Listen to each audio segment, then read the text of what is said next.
Sunseeker said, I love seeing that the apps are willing to collaborate. Hive needs more of it. We are social. We got to be social within our own ecosystem. People notice that. Yeah, I think it's great. And I've seen a few Hive app owners reach out to me since we've open sourced a lot of our technologies over the past couple weeks. And it's awesome to see those app owners reach out and say that they want to, work together and collaborate and grow the ecosystem together.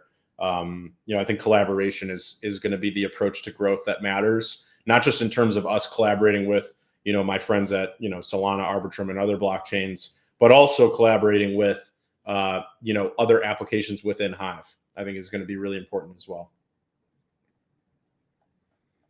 So with all the LeoDex questions, I might as well jump into some of the LeoDex updates that I dropped. Let me pull those up. So if you guys, again, scroll back to the beginning of the threadcast if you want to follow along with the screenshots I shared. Actually, maybe I can just make this easy. When I talk about one, I'll just share it again. I'll rethread it to you guys.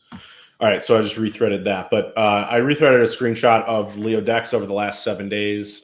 So we've done 4.7 million in trading volume. That obviously puts us, like Dash said, at the top of the list for Maya protocols. So that's been awesome to see. And I think we just need to continue to improve our app. I think it's a signal that we're kind of headed in the right direction by putting a lot of focus into LeoDex. And I think the future of the Leo economy is in LeoDex's success. There's obviously a lot of money in the multi-chain world in terms of cross-chain swapping. So we're just going to continue to roll out update after update for LeoDex. Obviously, we've been working on this really big update for the past really few months now, but it is getting close to being in beta. I think we'll be in like a publicly accessible beta by Thursday of this week. So that's what I'm pushing for with the team. So that gives us about 48 hours from now is when I'm hoping to have the public beta live for the new version of LeoDex. So that new version of LeoDex allows you to use ThorChain. It allows you to use ChainFlip and Rango in addition to Maya, which we already have, obviously. So it adds all 4 of the major cross-chain protocols into LeoDex. And then when you quote a swap, it'll actually quote it across all 4 protocols at the same time. And it'll tell you the cheapest route. So it'll tell you the cheapest route and the fastest route. And then you can also pick the trade-off of like cheapest, what is like cheaper and faster. And there's like usually kind of a trade-off. So you can pick which route is best at the time. And then, kind of go from there. But yeah, I think adding those routes is going to be huge for LeoDex volume. Obviously right now we only allow Maya trading. So adding these other protocols is going to be huge for that volume.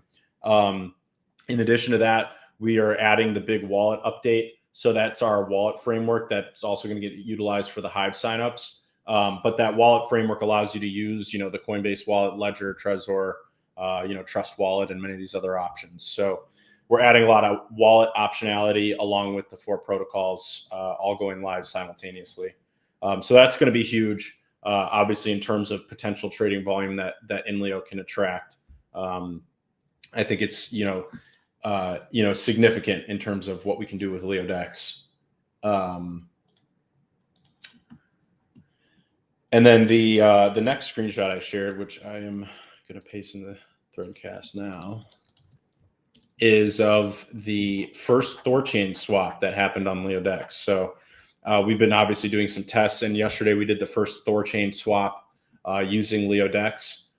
So we're continuing to do some private testing before we get ready to go into public beta, hopefully again on Thursday, where you guys can come in and use LeoDex, the new version of LeoDex, which allows you to use ThorChain, ChainFlip, Rango, and obviously Maya as well. And I will share a screenshot of the beta UI. But yeah, the beta UI should go live by Thursday, and then it'll quote all the different protocols. So I just rethreaded a screenshot of that. So, we're continuing to push forward in terms of what we've been, what LeoDex is capable of. And I think that that's a great thing for our ecosystem. I think a big change for us going forward is with the Leo tokenomics are going to shift I think, pretty dramatically. I don't want to get into that right now, but we'll get into that later in terms of the focus on LeoDex. I think that there's going to be some really cool optionality for where our Leo economy goes from here. And it all has to do with LeoDex. So I'm excited to see where LeoDex goes. You know, the focus is add these protocols, add these wallet options, you know, continue to grow in terms of trading volume, and then see, you know, where that takes us in terms of the Leo token economy. Ahmad Manga, I'm actually really happy we're adding Base to LeoDex. It's my current favorite EVM-based blockchain and where I keep my USDC assets. Yeah, it's good to know. Yeah, it'll, you know, the new version of LeoDex will obviously allow you to interact with the Base blockchain. So I think it'll be, yeah, Guri, LeoDex is growing in a good way. Absolutely. David Pena, yeah, anyone can use LeoDex. It is at leodex.io.